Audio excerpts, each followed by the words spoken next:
Hey guys, welcome to my first video tutorial. Up on the screen, you see an old piece I did about 3 or 4 years ago when I was first starting to get serious about concept art. And it was a very challenging piece at the time, and it was something I'd never done before, which was science fiction. And it was also one of the first polished concept art paintings that I finished at that time. And so, in many ways, this was a landmark piece for me, and I got a lot of positive responses from friends and family and people around me telling me, "Oh, I love this piece. It looks like Mass Effect. It looks like, this beautiful utopian future. I wish I could be there. I wonder what it's like." And I think from that point of view, this piece was successful. And obviously, having encouraging words around you makes you, chuffed and feel really good about yourself. But as time went by and I showed this piece to more and more professionals, which I recommend you do if you don't really know how to improve, I got a lot of great feedback. Namely, I took this piece to GDC and I managed to show it to some professionals and get some feedback. And they pointed out things that I want to share with you today that really helped me with my art in general and also helped me to improve. And I hope by sharing it with you, I can help you guys improve. So, first things first, this image, I didn't really know how to tackle composition too well back in the day, and I didn't study composition. And I recommend that anyone who's serious about getting into concept art, or any art for that matter, should try and practice composition, or at least do a lot of painting to understand what makes an image appealing and what makes it read. One of the things I learned is that an image should have a focal point. It should really tell a story. It should lead your eye to what's happening in the scene. And that's one of the biggest issues with this painting is that there was a lack of focal point. Over here, we have a character looking at a screen, and you'd think that that's the focal point, and it is. It is one of the focal points. But as soon as you start studying composition, you realize that what creates a focal point are many little things.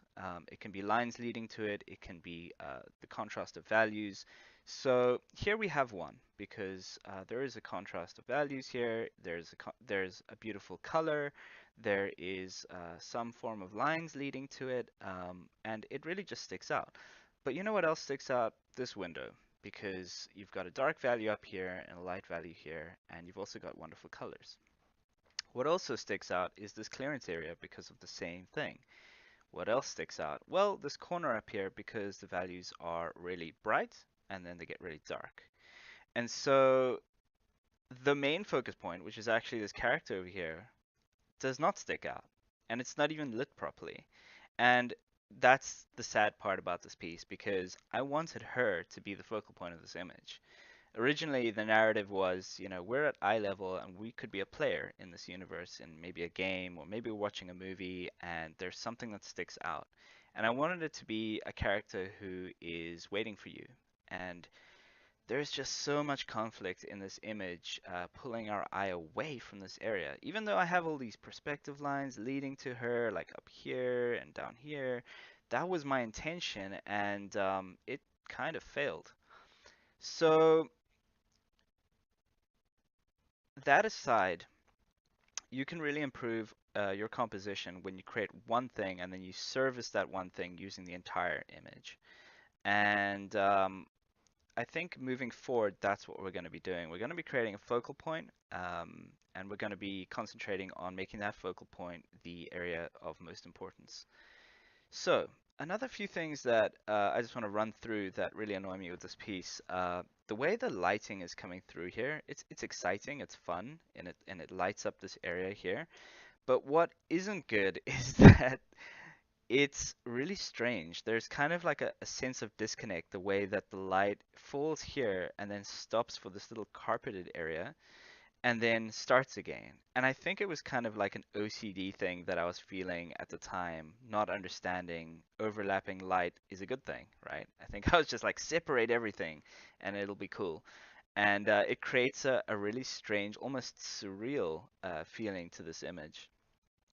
Um, When I took this painting to GDC, like I mentioned before, one of the guys who looked at it, he was really good at painting characters, and in fact, he had painted an amazing image of Iron Man, and he showed it to me, and I said, "Man, how do you paint mechanical stuff so well? I mean, I don't understand how you can make machinery and machine plates and parts look so believable." And when he saw my image, he said, "You know what? One of the reasons you're not selling this image very well is because your cut lines, which are like up here and here in these plates and here, they're really thick, firstly. And then secondly, they're just as thick back here. So you're kind of killing your perspective, and you're also creating an unappealing feel to your plates." So I took that to heart moving forward, and it wasn't the only image he pointed that out in that I was doing. So I realized right away, okay, that is something I need to improve on. I need to not do that again, and you know, hope to improve.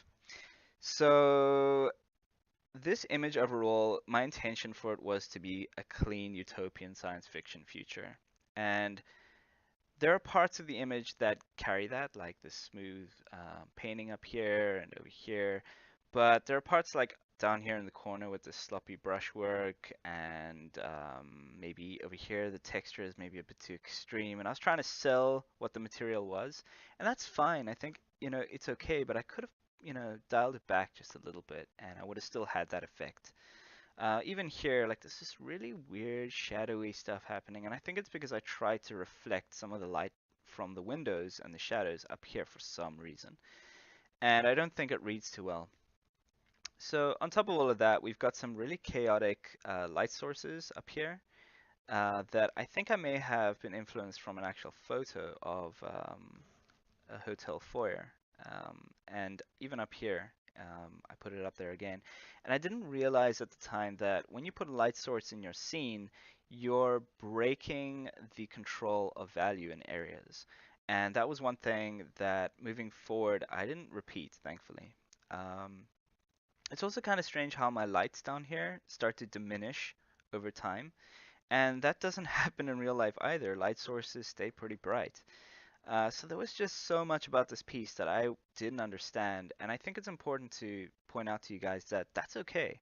I think jumping into an image with both feet and really pushing your skills and your ability to a point where you are right at the edge of your ability, and you think you're doing the greatest thing you've ever done, and at the time it is. It is the greatest thing you've ever done.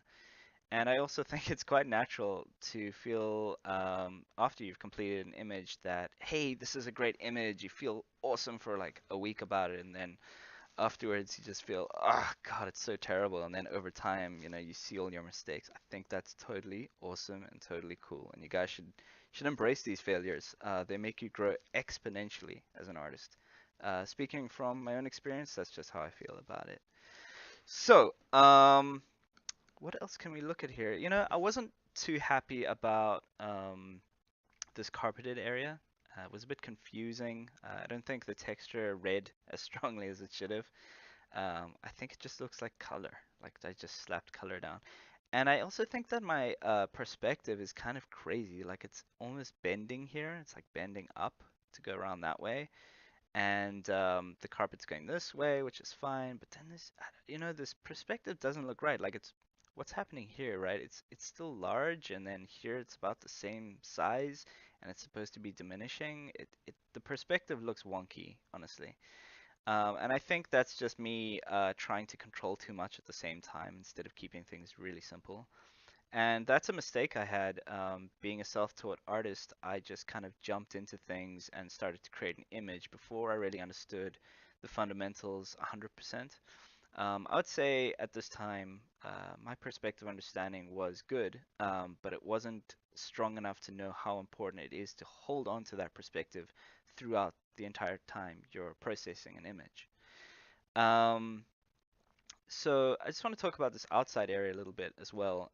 You can see that I put a tree here and some background, and this these colors and this general mood of the piece was also inspired by a wonderful artist who I recommend everybody go check out. His name is Michael Kus, Kus, and he has his own Gumroad tutorials, and I recommend you guys check him out because his line art and his rendering ability is just unbelievable, and it still inspires me to this day. And he created a series of science fiction landscapes which I really loved. They looked mechanical and yet they were clean.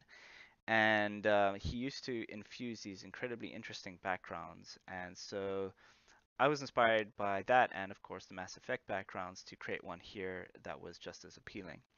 Where I think I failed, I feel like the piece itself looks quite painterly in areas like here and around here. And then I created this tree and this background, which are quite stylized. They're not very photoreal. They look more like I had thrown a Photoshop filter over it just to like kill the detail. And this tree, even though it's in perspective, the values over here and here are very strong. And of course, the values themselves, I mean, we've almost got a black here in the distance, and we've got like a black up here. And I think that is pushing and pulling on the value construction of this whole image. And it's sort of destroying the depth perception that I have in the perspective of this image. So that's something moving forward. We're going to talk about how to lay out your image a little bit with values. Typically speaking, I like to do the James Pake concept of just, keeping the values in the foreground really dark, middle ground, mid values, and the background lighter values. And then holding onto those really bright whites and dark blacks for just a few accents here and there where you want to maybe bring in some focus on a character or something like that. So I'm gonna bring up the art brief now, and I'm probably gonna edit it as a separate video. Um, I just want you guys to know that this is the first time I'm recording, and I'm using my headset and my head microphone. So if the audio isn't great, or the video quality isn't great, it's probably because this is the first time I've ever done this. And just bear with me, and I hope that you enjoy the rest of this tutorial.